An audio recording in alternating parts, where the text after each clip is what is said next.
Assalamualaikum Bapak, Adek. Waalaikumsalam warahmatullahi wabarakatuh, Suster. Ya, perkenalkan, nama saya Hera Citra Ramadan. Nah, sesuai dengan janji kita kemarin, hari ini saya akan melakukan pendidikan kesehatan mengenai pencegahan konstipasi. Nah, untuk waktunya kurang lebih 15-20 menit. Apakah Bapak dan Adik sudah siap? Siap. Ya, baik. Kalau begitu saya mulai ya. Nah, sebelumnya saya mau tanya nih kepada Bapak dan Adik, konstipasi itu apa sih? Susah BAB. Susah BAB, benar. Bapaknya? Kurang tahu. Oh, kurang tahu. Iya. Ya, baik. Kalau gitu saya jelaskan ya. Nah, jadi konstipasi atau bisa kita kenal itu sembelit, Pak. Jadi merupakan keadaan tertahannya feses di dalam usus besar pada waktu yang cukup lama. Nah, hal ini dikarenakan adanya kesulitan dalam proses pengeluaran feses tersebut, seperti itu.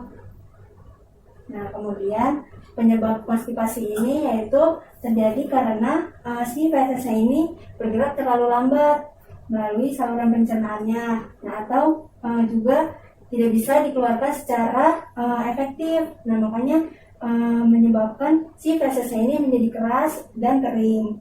Nah, ada faktor resiko yang dapat mengakibatkan konstipasi. Yang pertama itu ada jenis kelamin. Nah, konstipasi ini biasanya sering terjadi pada perempuan. Nah, seperti pada kondisi sebelum menstruasi dan masa kehamilan. Lalu yang kedua itu ada usia. Nah, konstipasi ini biasanya terjadi pada usia lansia, karena lansia itu kan gerak aktivitasnya itu kan sudah mulai terbatas. Nah, kemudian lansia itu banyak meminum obat-obatan. Nah, kan ada juga beberapa obat-obatan itu kan yang mengalami efek samping gangguan pencernaan. Oleh karena itu lansia juga sering terjadi konstipasi. Nah, kemudian ada makanan yang rendah serat. Nah, serat ini kan diperlukan untuk memperlancar ya. Nah, jadi kemudian aktivitas fisik yang terbatas atau tidak sama sekali. Jadi ketika kita kurang melakukan aktivitas, kurang bergerak, itu juga dapat menyebabkan konstipasi. Kemudian mengalami dehidrasi, dan yang terakhir itu menunda keinginan buang air besar. Nah, kemudian ada tanda dan gejala konstipasi. Yang pertama itu perut terasa begah dan kaku karena kan ada feses yang tertumpuk di situ. Kemudian BAB-nya kurang dari 3 kali dalam seminggu. Kemudian fesesnya keras, terus mengejan saat buang air besar, jadi perlu dorongan ekstra gitu ketika buang air besar. Kemudian aktivitasnya terganggu juga karena kan tadi perutnya terasa begah dan kaku sehingga merasa tidak nyaman.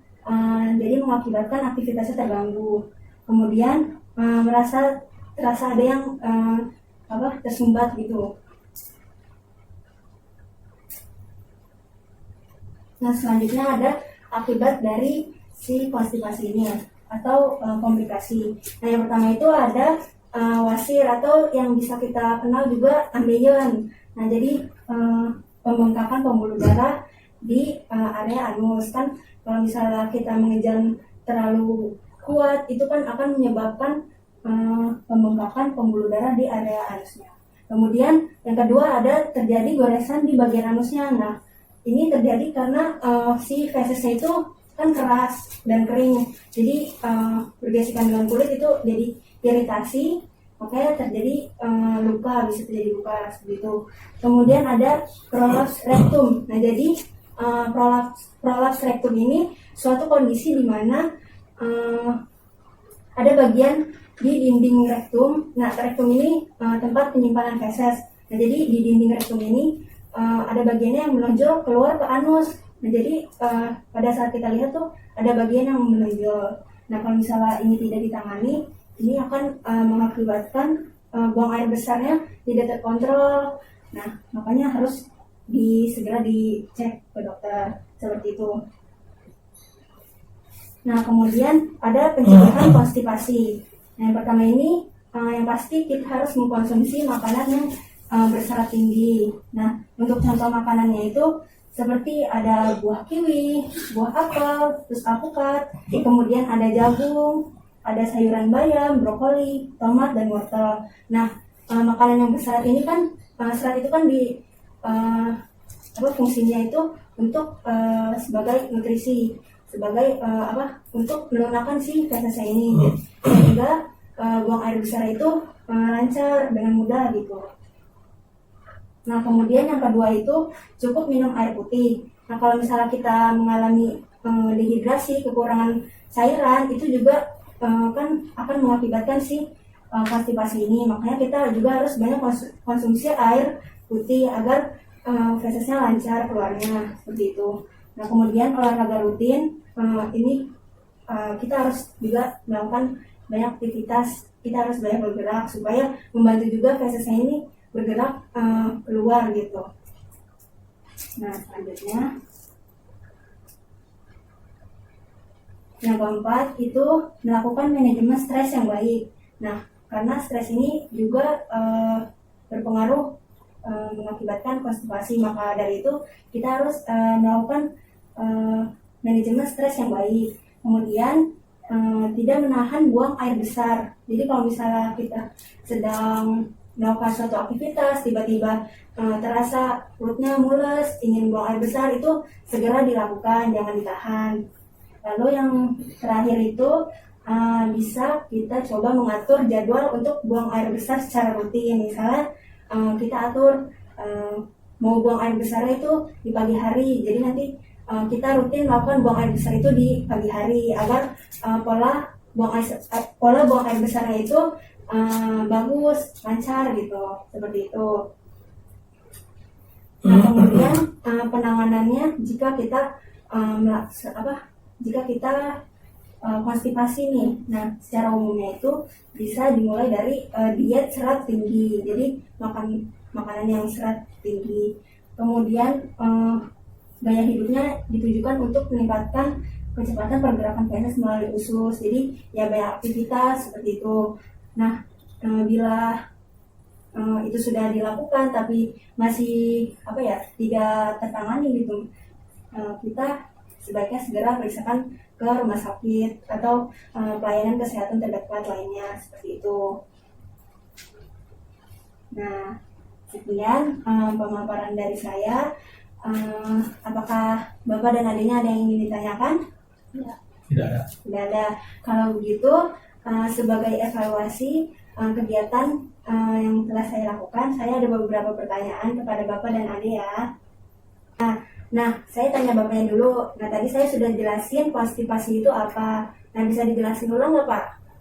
Konstipasi ya? Iya. Konstipasi itu proses tertahan dalam usus besar sehingga dapat kesulitan dalam proses mengeluarkan fases tersebut. Ya, baik, betul sekali.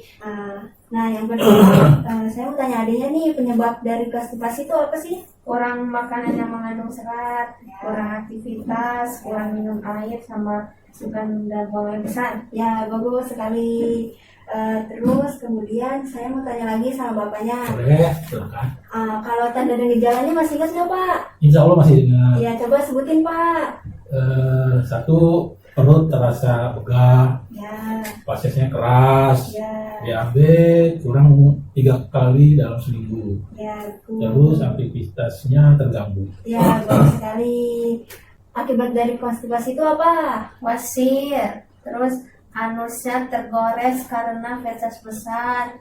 Keras, Oh iya, feses keras. Ya. Terus bagian dari rektum nonjol keluar. Ya, betul sekali. Nah, kemudian saya tanya sama dua-duanya, pencegahan dari konstipasi ini apa aja sih? Adanya dulu deh.